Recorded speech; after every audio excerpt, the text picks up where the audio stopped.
طالبانو ته بد خبر. د طالبانو د رژیم رئیس الوزرا د زړه په ناروغۍ اخته دی. باوري سرچینې 8 صبح ورځپاڼې ته تاییدوي چې د طالبانو د رژیم رئیس الوزرا ملا محمد حسن اخوند د زړه په ناروغۍ اخته دی.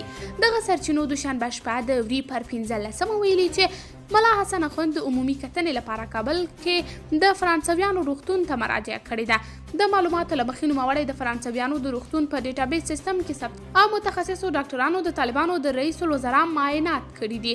سرچینې په ډاګه کوي چې له معایناتو وروسته تشخیص شوی چې ملا حسن اخوند د زړه د راټولېدو په ناروغۍ اخته شوی دی. د ډاکټرانو د سپارښتنو پر اساس دا ناروغي د زړه جدي ناروغي ده چې له کبله یې زړه په بشپړه توګه وینه نشي پمپ کولی.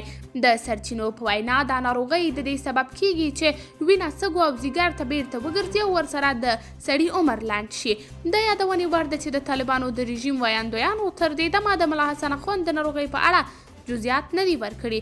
په بل خبر کې راځي چې د افغانستان بانک ویلي چې نن د نړیوالې ټولنې د بشردوستانه مرستو پر دوام 22 میلیونه ډالر نور مرسته هم کابل ته رارسېدلې ده.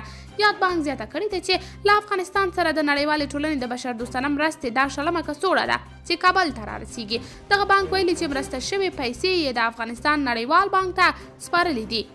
د یاد بانک په خبره د مرستې له روان بحران څخه د افغانستان په ایستلو کې پام وړ ګټورې واقع کېدای شي.